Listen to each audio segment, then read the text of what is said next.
విశాఖ జిల్లా గోపాలపట్నం పరిధిలో 4 రోజుల క్రిందట కలకలం రేపిన దాడిలో 79 ఏళ్ల వృద్ధుడు వేచలపు దేవుడు కన్నుమూశారు. దీంతో పెద్ద దిక్కని కోల్పోయామంటూ కూడా కుటుంబ సభ్యులు కుప్పకూలిపోయారు.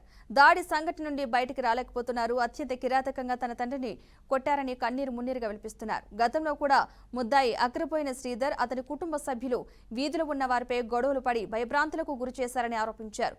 నిందితుడు కుటుంబం నుంచి తమకు రక్షణ కల్పించాలని కోరుతున్నారు. నిందితుడు బెయిల్పై వస్తే తమకు ప్రాణహాని ఉందని ఆందోళన వ్యక్తం చేస్తున్నారు. నిందితుడిని కఠినంగా శిక్షించాలి అంటూ ప్రభుత్వాన్ని కోరుతున్నారు.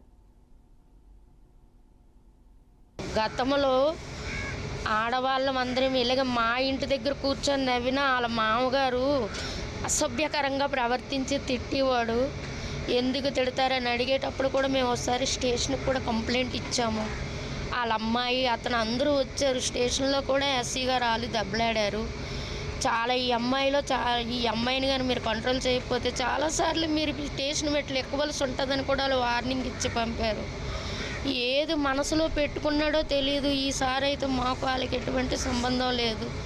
ఇద్దరు అక్రమైన శ్రీధర్ అనే వ్యక్తి వాళ్ళ కూతురు వేరే అతనితో అక్రమ సంబంధం పెట్టుకుందన్న కారణంతో వాళ్ళు తగాదాలు పడడం జరిగినాయి. సో ఆ తగాదాల వల్ల వీధిలో వాళ్ళం ఏమైందని చెప్పేసి చూడటానికి వెళ్ళే లోపు వాళ్ళు గొడవలు పడడం సద్దుమడ కావడం అంతా జరిగింది. అదేవిధంగా గొడవ అయిపోయింది కదని మా వీధుల్లోకి వచ్చి మా ఇంట్లో పనులు మేము చేసుకుని ఉంటున్న సమయంలో ఈ అక్కరపోయిన శ్రీధర్కి కిల్లాడి ఈశ్వరరావు అనే వాళ్ళ బావమరిది 2 మందు బాటిల్ కొనేసి ఇచ్చి తాగించి వాళ్ళు ఏం మాట్లాడారనేది అయితే మనకి తెలియదు. తీసుకొచ్చి వాళ్ళు అక్కరపోయిన శ్రీధర్ ఇంట్లో పెట్టడం మానేసి కిల్లాడి ఈశ్వరరావు అనే ఇంట్లో తీసుకొచ్చి అది వాళ్ళ నాన్నగారి ఇంట్లో దాచడం జరిగింది. దాచిన వాళ్ళు పకడ్బందీగా తాగిన వ్యక్తిని పకడ్బందీగా దాయడం కాకపోగా బయట ఉంచేసి వాళ్ళు గొడవ దగ్గర మామూలుగా నించొని మాట్లాడుతున్నారు. ఈ లోపల ఈ అక్కరపోయిన శ్రీధర్ని ఆ గొడవ దగ్గర నుంచి వాళ్ళ బావమరిది కిల్లాడి ఈశ్వరరావు తీసుకొని వచ్చి వాళ్ళ నాన్నగారి ఇంటి గుమ్మం దగ్గర కూర్చోబెట్టి మందు బాగా పట్టేశాడు. మా అమ్మ బకెట్ తీయడానికని కింద వంగనున్నది. సన్నికాల పక్కనే తీసుకొని తల మీద పెద్ద గాయం చేశారు. వెంటనే అమ్మ చచ్చిపోయినని మా అమ్మ కింద పడిపోయింది.